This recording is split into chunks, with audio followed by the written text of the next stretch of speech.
15 مہینے کے بعد پاکستان بھارت کے درمیان مذاکرات جو ہیں وہ شروع ہونے کو ہیں اور یہ بہت ایک اہم ڈیولپمنٹ ہے، لیکن اس پر کشمیر کے حوالے سے پاکستان کی پوزیشن کیا ہوگی؟ ہم نے پہلے بھی اس پہ بات کی، کل بھی بات کی تھی۔ آج میں ایک بار پھر ذرا آپ کی نالج کے لیے وہ دکھانا چاہتا ہوں آپ کو جو بنیادی نقطے تھے جس پہ صدر مشرف صاحب نے انڈیا سے ایک بات چیت کی تھی۔ CNN-IBN کو 24 جولائی 2009 کو انہوں نے ایک انٹرویو دیا جس میں انہوں نے یہ چند بنیادی نقطے کہے تھے صدر مشرف نے۔ کشمیر کے دونوں حصوں سے فوجوں کا انخلا جو ہے اس حوالے سے ایک انڈرسٹینڈنگ ہو گئی تھی۔ دوسرا یہ کہ سیلف گورننس یا کشمیریوں کی خود حکمرانی جو ہے اس حوالے سے بھی پاکستان اور بھارت کے درمیان ایک طرح کا ایک انڈرسٹینڈنگ ہو گئی تھی، اور پاک بھارت دونوں کی مشترکہ نگرانی جو تھی اس نظام کی، یہ بھی اس اگریمنٹ کا حصہ تھا۔ جنرل مشرف نے اس انٹرویو میں یہ انکشاف کیا تھا کہ سر کریک کا جو مسئلہ ہے وہ حل ہونے کے قریب تھا،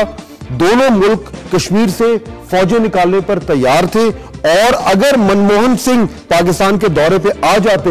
تو شاید یہ اگریمنٹ ہو جاتا۔ یہ بیک گراؤنڈ تھا جس پہ جنرل مشرف نے یہ کہا تھا کہ انڈرسٹینڈنگ ہو گئی ہے۔ اب کیا ہوگا اور آنے والے دنوں میں اس کے لیے ہم بات کریں گے۔ ہمارے ساتھ موجود ہیں بہت ہی امپورٹنٹ پرسنالٹی ہے پاکستان کی، جناب مولانا فضل الرحمان صاحب JUIF کے سربراہ ہیں، کشمیر کمیٹی کے چیئرمین ہیں، اور بہت قریب سے پاکستان بھارت تعلقات جو ہیں اس کو دیکھتے بھی ہیں۔ مولانا فضل الرحمان صاحب بہت شکریہ میں جوائن کرنے کا۔ مجھے صرف یہ پہلے بتائیے کہ جب یہ صدر مشرف صاحب نے جب یہ بیک چینل ڈپلومیسی چل رہی تھی اور اس حوالے سے جن چند نکات کا میں نے ذکر کیا، آپ کو بحیثیت کشمیر کمیٹی کے چیئرمین اعتماد میں لیا گیا تھا یہ جو کشمیر کے اوپر ایک نئی پالیسی ترتیب ہو رہی تھی؟ دیکھیے، اس وقت تو میں پارلیمنٹ میں بھی نہیں تھا جب جنرل مشرف صاحب 1999 میں اقتدار میں آئے تھے، تو اس وقت جو عالمی تبدیلیاں آئیں بیچ میں، اور امریکہ افغانستان میں اتر آیا اور ناٹو کی فوجیں افغانستان میں اتر آئی اور خطے کی جو صورتحال تبدیل ہوئی، تو اس وقت سے جو صورتحال پر ہمارا تجزیہ تھا وہ یہ تھا کہ اب انڈیا پاکستان کے درمیان تعلقات کے لیے باہمی اعتماد سازی کی بجائے اب یک طرفہ اعتماد سازی کا ایک دور شروع ہو گیا ہے، اور جس میں یہ دباؤ صرف پاکستان پہ ڈالا جا رہا ہے کہ وہ نئی دہلی کا اعتماد بحال کرے۔ اور پھر اس کے بعد جو ہم نے واقعات دیکھے اس میں آپ دیکھ رہے ہیں کہ تمام تجاویز جو ہیں وہ پاکستان کی طرف سے دی جا رہی تھیں، اور پھر وہ تجاویز بھی برملا دی جا رہی تھی، پبلش ہو رہی تھی، جبکہ انڈیا جو ہے وہ ہمارے کسی تجویز پر ہونا واضح تبصرہ بھی نہیں کرنا تھا، اور جو اس کے جوابات پاکستان کو ملتے تھے وہ بھی بڑے ادھورے قسم کے، اور اس انداز کے ساتھ کہ کوئی بات ان کو سوٹ کرتی ہے تو پھر ٹھیک ہوتا ہے، اس پر خاموش ہو جاتے تھے۔ مولانا صاحب، اس میں جو ایک سوال پیدا ہوتا ہے وہ یہ ہے کہ اس وقت جیسا کہ آپ نے کہا کہ پاکستان پہ بھی کافی انگلیاں اٹھی تھیں ہمارے ملک کے اندر سے کہ یہ یک طرفہ کام ہو رہا ہے، لیکن ابھی جو جنرل کیانی نے میٹنگ کی ہے کچھ جرنلسٹ سے، اس میں انہوں نے یہ بالکل واضح طور پر کہا کہ میں انڈیا سینٹرک ہوں، لیکن اس وقت جنرل کیانی جو تھے وہ DG ISI بھی تھے، تو کیا یہ کہنا درست ہوگا کہ جو ادارے کی جو پالیسی ہے اس میں کوئی ایسا چینج نہیں آیا، شاید یہ ایک شخص کی پالیسی تھی؟ میں جنرل مشرف کی طرف حوالہ دے رہا ہوں۔ میرے خیال میں اگر آپ مجھے آپ کے پہلے سوال کا جواب مکمل ہونے دیں جی تو اس پر بھی آ جاتے ہیں اگر آپ کے پاس وقت ہو۔ بنیادی بات یہ ہے جی کہ جتنی بھی باتیں سامنے آئی ہیں جس میں یہ بھی ہے کہ فوجیں واپس کی جائیں، اب فوجیں پورے کشمیر کی سرحدات سے تمام مقامات پر واپس کی جائیں یا صرف سر کریک پر جو ہے فوجوں کی واپسی کی بات طے ہو رہی تھی،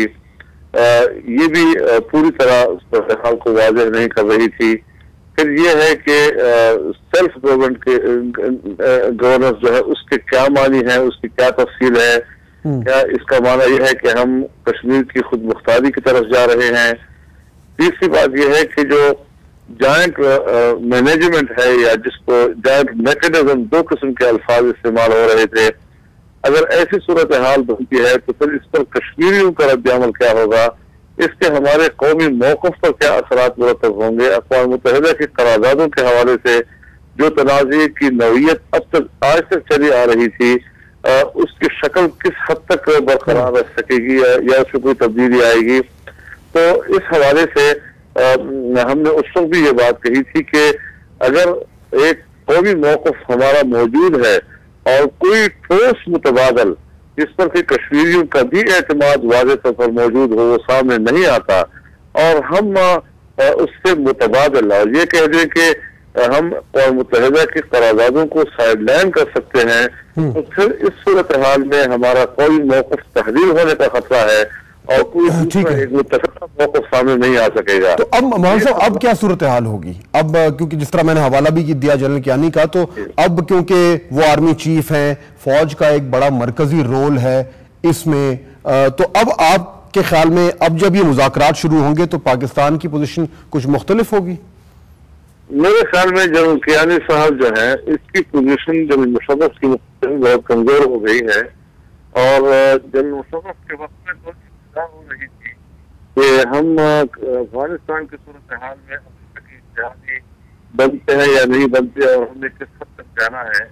لیکن اب ہم مغربی سرحدات کے حوالے سے اتنا آگے جا چکے ہیں کہ ہمیں اپنی فوج کو پاکستان کے اندر فضائی علاقوں میں اور صوبہ سرحد میں اتنا مصروف و مشغول کر دیا ہے کہ جس سے قوم کے اندر فوج سے کچھ ناراضگیاں پیدا ہو گئی ہیں، اور وہ جو ہمارے ملک کے اندر ایک تھی وہ کافی ڈیمیج ہوئی ہے، متاثر ہوئی ہے۔ تو اس حوالے سے انڈیا کی جو افغانستان میں موجودگی ہے وہ ماضی کے 10 سال پہلے کی نسبت آج بہت زیادہ ہے،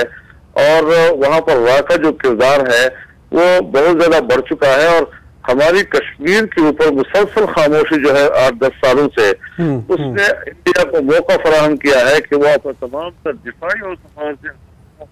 افغانستان میں ٹھیک ہے اور پھر اس کے نتیجے میں اتنا کمزور کر دے کہ وہ انڈیا کے ساتھ متنازع امور پر بات کرنے کی پوزیشن میں نہ رہے۔ آج ہم جہاں کھڑے ہیں وہاں ہم وقت ہمارے پاس ذرا ختم ہو رہا ہے جی، تو آج کے حالات کو سامنے رکھتے ہوئے ہم نے آگے بڑھنا ہے، اور اس کے لیے 12 فروری کو وزیر اعظم کی سطح پر جی ٹھیک ہے، بہت شکریہ۔ میرا خیال ہے ہمارا کنیکشن کچھ ڈراپ ہو رہا ہے مولانا فضل الرحمان سے، بہرحال وہ یہی کہہ رہے تھے کہ اس وقت جو ہے وہ صورتحال کچھ تھوڑی سی مختلف ہے۔ مولانا فضل الرحمان بہت شکریہ ہم سے بات کرنے کا، بہت ہی انٹرسٹنگ اور امپورٹنٹ ڈیولپمنٹ ہے کہ انڈیا پاکستان کے حوالے سے اب جو کشمیر پہ ساری انڈرسٹینڈنگ بھی تھی وہ شاید ختم ہوتی نظر آ رہی ہے۔